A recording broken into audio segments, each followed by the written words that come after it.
Hey everybody, it's Tox from critshappen.com. Thanks for watching and welcome back. This time we have a critical review of a game called Sentinels of the Multiverse. Why am I grunting? I'll show you why I'm grunting. This, my dear reader, dear watcher, has a lot of cards in it. Now, for all fairness, these are all of the cards that come with the base set, that come with Rook City and Infernal Relics, which are the two expansions. So there's quite a bit of cards. But as you can see, this epic box has an amazing way to keep track of all the cards. You've got little dividers in here that you can put in for heroes, villains, locations, and the whole 9 yards, and be able to easily see the names of all of them. You can sort them however you like. If you want, for instance, we have heroes, we have villains, and then we have locations. All these different things, or I should say environments. They're actually called environments. So this is a superhero game that is all designed around a unique universe. This is not Marvel, this is not DC, this is not Dark Horse. This is something completely unique.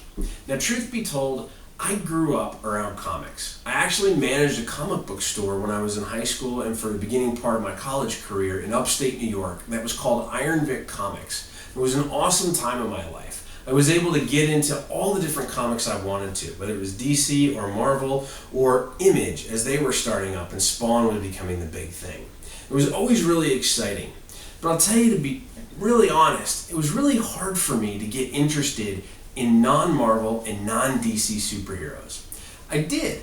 I liked things like Spawn. I liked things like Hellboy. I got into things like that. But it was still Marvel and DC that pulled me back. Now, last week we reviewed Marvel Legendary, which is a deck building game. This, Sentinels of the Multiverse, is not a deck building game. We're going to walk through all the different things that come in the game. We're going to show you cards from the expansions as well. And we're going to tell you a little bit about the gameplay. And then at the end we'll come back and we'll give you my final thoughts. But for right now, let's delve into the multiverse. Let's take a look at all the heroes, all their powers, all their abilities, and more importantly, these big giant bad bosses that we've got to take down and see what's up inside Rook City, inside all the environments from Infernal Relics, and see if we can save the multiverse. So here in front of us is a setup for a game with 4 players against the evil villain inside Sentinels of the Multiverse. What I have laid out in front of us is an environment deck, which is chosen from random, or you can pick whichever one you want. A villain, and this time out we have the Grand Warlord Voss, who has 90 health. Now he is the conquering alien warlord, and each villain comes with a setup card, and it'll show you all the different things you need to do to set up. In this case, it tells us which side of the villain to put up, face up. There's 2 sides to him, and they will interact differently throughout the game because of the gameplay listed on the cards. And this one also says to take out a certain number of minions from the top of the deck. So we have 2 out there right now, but it specifically says H until H minions are revealed. Now, what does H minions are revealed means? Well, it basically means that H is the number of players in the game. So in this case, we would end up with 4. We would shuffle up everything here and put it back as the villain deck. And this guy would start out with 4 minions in play. Now, anything in the upper right that has hit points is considered a target. Your heroes are considered targets. They have hit points. Fanatic here has 31, Bunker has 28, Expatriate has 29, and Night Mist has 27. You may ask yourself, why do the 4 players have different backs to the cards? Very simple. These yellow ones are from the base set. Then you have Night Mist, who is from the Infernal Relics, and Expatriate, who is from Rook City. Now, all the cards are the same all the way down, but you'll notice that they have their actual names on the cards, because again, each hero's deck is pre-constructed and ready to go. Now, while some people may think, well, that kind of stinks because I'm never really going to change my character. Oh, ho, ho, my friends. You actually will change your character quite a lot throughout the game. Not so much changing your deck, but changing your gameplay. And it's really the beauty of Sentinels of the Multiverse is all the different combinations. Just in the super groups alone, in all the different heroes you can combine and how they will interact with each other, but then adding in the different environments that you can choose from and the different heroes. I've probably played about 20 to 25 games of this. Well, probably 20, I think it's right in the middle. I think it's about 22 games of this right now. And every game is different. We even took it to the depth of 5 games in a row with the same heroes, the same villain, and the same environments. We even started the games with the exact same cards in play to see how this would work. And it is amazing how different it is game to game. There is a ton of replayability. I mean, as you saw when we were showing you the card box at the beginning, there's all these cards to choose from and all these decks to choose from. And this, granted, is a combination of the additional expansions. But the expansions are only going to give you like 2 heroes, a couple of villains, and a couple of environments. The base set itself gives you a massive amount of replayability inside of it. So how does the game work? Well, it's really simple. You as a supergroup are trying to defeat the evil boss. In this case, it's Warlord Voss. Each turn, the very first thing that happens is the top card of the villain deck is turned over and something will happen. In this case, this is a target with hit points, and it says reduce damage dealt to Thorathians and minions by 1. So he's a Thorathian, he would have damage dealt to him reduced by 1, and minions, whether they're Thorathian or not, will get their damage reduced by 1. So, as you can imagine, the more things out here, the worse it is for our heroes. We want to get his 90 hit points down to 0 to win the game, but all these minions and all these things are going to come after us and they're going to be hurting us as well. Now that said, there is no direct combat, so to speak. All of your superpowers are going to do damage to targets with hit points, and you'll be damaging minions and things like that, or damaging the boss. And all of the boss's cards will do damage or do something to increase or decrease or do different things to damage. So there's never a case of like Night Mist is going to attack this minion or this minion's going to attack Bunker. That may seem a little weird to get used to. And quite honestly, when I started playing the game, my initial reaction was, oh my lord, I'm playing Superhero Flux. Now why do I say that? Because each turn you're going to have 4 cards. And each turn from these 4 cards, you're going to be allowed to play 1 card. And you have different things like equipment, one-shots, ongoing cards, all different things that'll happen. Some will come into play and stay in play, like equipment. Some will be one-shots and used and go directly to your discard pile. But every player starts the game with a hero card, and that hero will have a power. So in this case, it says the Expatriate's power is load. Power, play a card. And each turn, I can play 1 card and use 1 power. Now you'll notice, if this is the equipment that I played, the submachine gun, that it gives me a power as well. And I can deal each non-hero target 1 projectile damage. So I could deal all these minions 1 damage. Normally super cool, but because of that card, it sucks. But gives you an idea. You start the game as a kind of a basic hero, and you will build up by playing your 1 card per turn. Now, that said, each card you play is going to increase your capabilities and your abilities. You're going to have cards that will let you play more cards. You're going to have cards that will let you play more powers. And each hero feels vastly different. From Tachyon being super fast, to Legacy being that super leader, to Bunker being super strong, Fanatic being super healing. There's just a lot of things that make it very unique. Now, there's a lot of ways that we were playing games and we were like, oh, well, this guy sounds and feels like this hero, or this girl sounds and feels like this hero.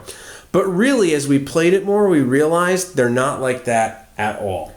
And in addition to that, one of the really nice things about this game is, aside from all of the different replayability options, there is a tremendously well-written and beautifully designed rulebook.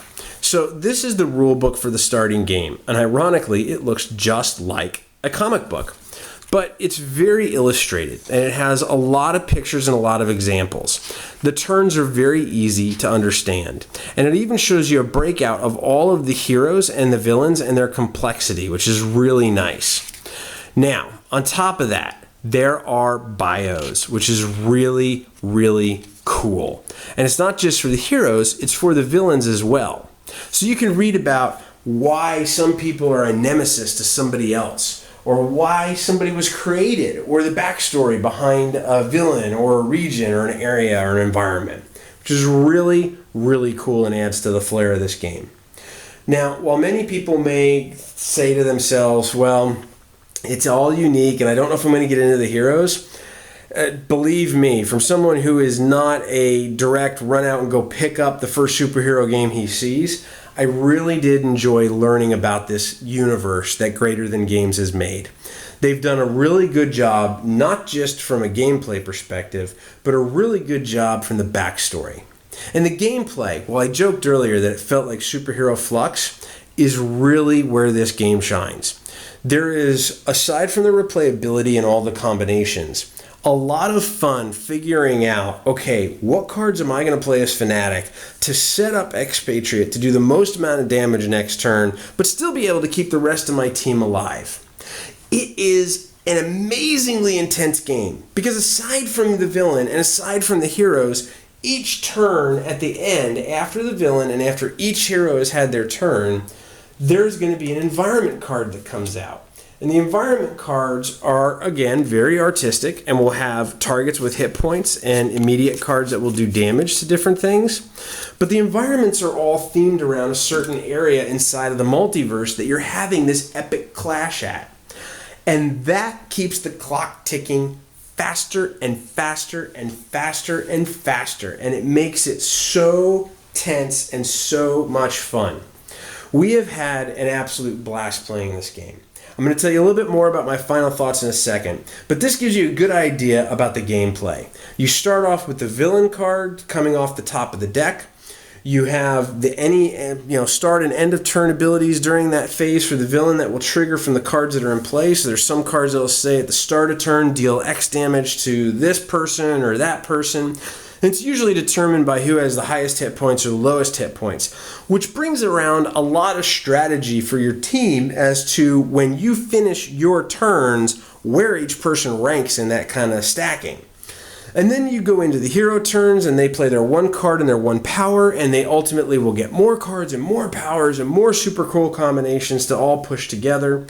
And then it finishes the round with the environment card coming out. And very, very rarely does anybody go, oh, joy, an environment card. There are some that are beneficial.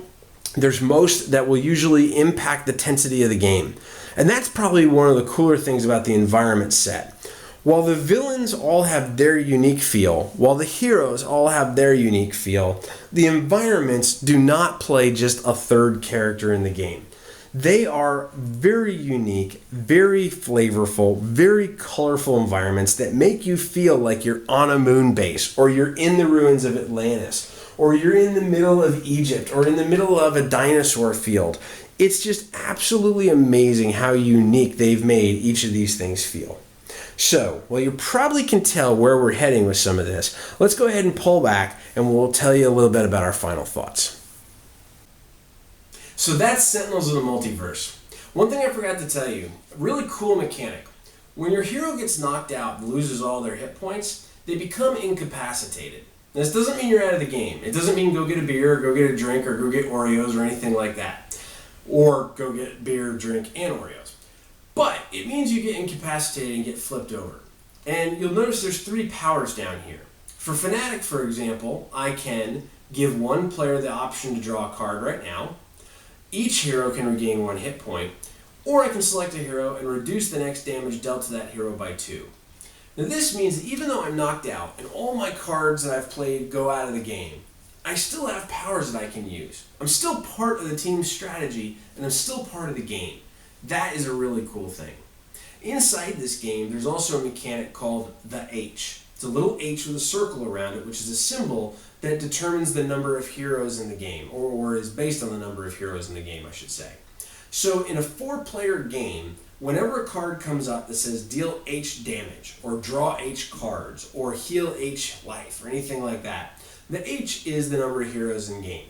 That scales. So if you have 3, the H is 3. If you have 5, the H is 5. That scales really, really well inside the game. So mechanic-wise, there's a lot of good things inside of this. Now, the artwork, phenomenal. The bios, phenomenal. The first thing I said, actually, after playing this game for the first time, I played Tachyon as my first hero, was I turned to my friends and went, man, I wish I had a comic book for this character. It was that cool. And I'm usually a fan of mainstream primetime heroes, not the independent guys. And this, after one play, I was like, cool, I want to know more. I want to dig in. I want to play again. The way that the whole round plays out, from the villain going first and laying some smack down, to the heroes then strategizing and figuring out how they want to set things up and then prepare for ultimately the final part of the turn, which is the environment card, all works out really, really well. Now, this game is not easy. It is hard. Really, really hard. We've lost a lot of games, but it's so tense and it's so much fun that I've had more fun losing this game than winning others. It is a lot of fun to play. The tenseness, the excitement, the strategizing as a group, it really made me feel like I was part of a supergroup, but playing that individual hero and lending my powers and my part to help take down these bad guys. I've never had that type of experience playing another superhero game yet. And it's been a lot of fun learning that, developing that, getting all the strategies together. Just a tremendous experience around the table with people playing this game. So, where does it fall? Sentinels of the Multiverse, hands down, capes up, laser beam eyes on, gets a crit. It is a very fun game. If you like superhero games, if you like cooperative games, if you like hard games, this game is right up your alley. We definitely want to thank Greater Than Games. They have done a great job listening to their fans. When the game first came out, it was a very small box with all the base cards thrown in. And since then, with having the expansions and everything else, they've come up with this epic box where you get all these dividers to be able to organize all of your cards. It's really, really phenomenal. On top of that, originally there were no ways to track hit points on everything, or conditions like, taking extra damage or drawing extra cards. You always had to kind of remember all the different cards, which can get to be quite a bit in play. But there's also counters that come with the game as well now, so you can keep track of everything. So they've done a great job of listening to their community, responding to their community, and giving the community what they're asking for, which is really, really cool for a company. So, the end of the day, Sentinels of the Multiverse gets a crit from Crits Happen. Thank you so much for watching. We hope you have enjoyed this critical review. Let us know your thoughts. Feel free to leave your comments below on the YouTube channel. You can find us on Facebook, on Twitter, and on Google+. Of course, subscribe as often as much as you can, and we appreciate you watching our videos. A lot of people have asked me this. A lot of people have said, what's your favorite hero combination? So I'll go ahead and tell you right now. I am a core set guy. I'll go ahead and say that. I love the expansions. They're really, really fun, but I really like Fnatic and Bunker. Fnatic and Bunker together is where it is for my money. It's a lot of fun playing these big, strong guys and these healers who can heal and do damage and all these different things. But that said, there's so many hero combinations and so many boss combinations. There's one boss where there's multiple bosses. It's just there's so many things happening all at once.